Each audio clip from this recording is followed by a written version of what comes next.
Canada, nous sommes à l'Assemblée nationale du Québec. Au cours d'une session parlementaire, la députée Karine Boivin présente les performances réalisées par un organisme canadien dirigé par une Ivoirienne.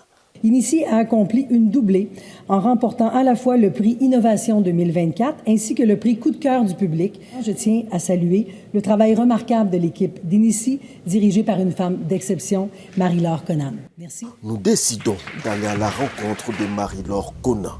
C'est à Montréal que nous la retrouvons. Elle est directrice générale de Inici depuis 2021, structure qui offre des services personnalisés d'intégration, de francisation et d'aide aux personnes immigrantes. Quand il y a 20 ans, j'ai décidé de déposer là, mes valises ici au Québec, j'ai dû retourner à l'école parce que ce n'est pas évident non plus, là, les diplômes ne sont pas nécessairement reconnus. J'étais diplômée avec une maîtrise en management en Côte d'Ivoire. Et quand je suis arrivée, je suis allée à l'université pour aller chercher un diplôme en sciences politiques. Et après ça, je suis allée faire une maîtrise à l'ENA, donc l'École nationale d'administration, dont on a l'équivalent en Côte d'Ivoire. Ce matin, Marie-Laure supervise un projet destiné à former une main-d'œuvre qualifiée pour la construction de logements. On comprend mieux l'accent de Claude. Mais en même temps, c'est bon parce que sur les chantiers, c'est cet accent-là que vous allez devoir comprendre, pouvoir exécuter. Ils sont de plus en plus nombreux, les Ivoiriens, qui ont décidé de vivre au Canada. Mais quels sont les pièges à éviter pour une bonne intégration? Siaka Silla, Ivoirien consultant en immigration au Canada, donne des pistes de solutions. C'est très important de s'informer parce qu'au Canada, vous venez toujours dans un statut donné.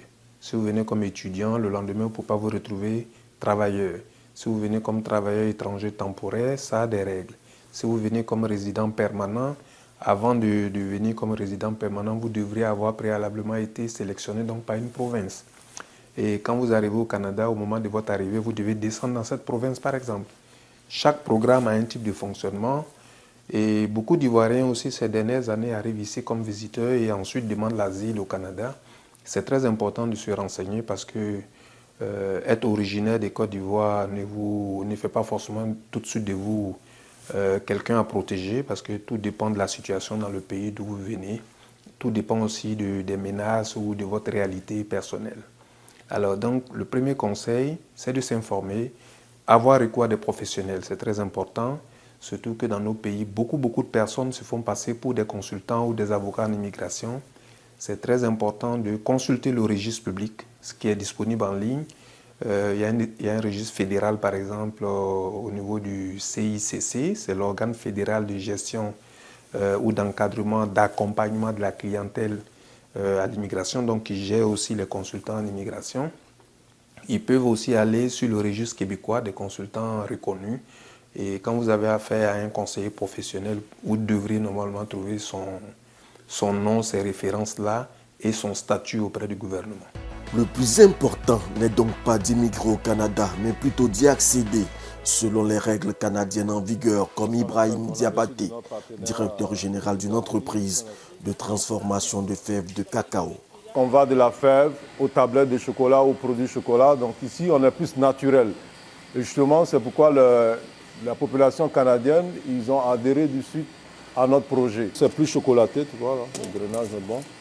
Et puis, il n'y a même pas trop de déchets, là. Il n'y en a même pas. Oui. Ibrahim Diabaté se positionne sûrement dans son secteur d'activité à Montréal, tout comme Dame Awaba Kébé à Ottawa. Il faut peut-être enlever celui-là. Ça mélange avec les autres, c'est pas bien organisé. Donc j'essaie de représenter un peu le marché d'Adjamé, si je peux le dire comme ça. Permettre à nos ressortissants de pouvoir s'approvisionner sans aucun souci. Et c'est ce que j'ai fait. Officiellement, 2500 Ivoiriens vivent au Canada et performent sur le plan professionnel, tout en privilégiant la cohésion au sein de la communauté.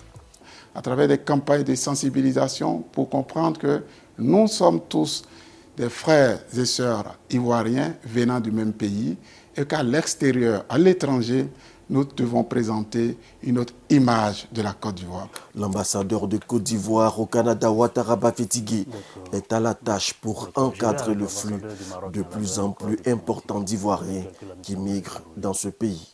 nous faisons en sorte que nous puissions, n'est-ce pas, avoir avec les autorités canadiennes des accords qui permettraient, n'est-ce pas, de réguler cette migration régulière des Ivoiriens vers le Canada.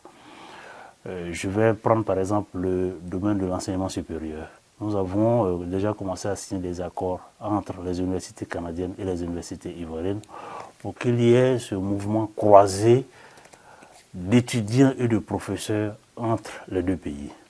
De sorte qu'à la fin du processus, nous puissions avoir une équivalence parfaite entre les diplômes délivrés par Abidjan qui serait reconnu au Canada et les diplômes délivrés au Canada qui seraient reconnus à Abidjan. Cela faciliterait l'intégration de nos frères qui viennent ici et également leur retour au pays. Rentrer au pays pour investir ou mettre son expertise à la disposition de la Côte d'Ivoire, c'est aussi le rêve de plusieurs Ivoiriens vivant ici au Canada. À quelques encablures des chutes du Niagara, nous avons rencontré Kamara Toba Olivier, Ivoirien vivant au Canada depuis 2008. À chaque fois qu'on part en Côte d'Ivoire, on voit l'évolution du pays, on se dit qu'il y a une place à prendre. Pourquoi ne pas se mettre ensemble, mettre nos moyens financiers, nos efforts intellectuels ensemble pour monter des projets? Le Canada ouvre les bras de l'immigration régulière de travailleurs qualifiés. La Côte d'Ivoire, elle, tend la main à toutes ses filles et fils de la diaspora canadienne pour des investissements, mais surtout pour bénéficier de leur expérience.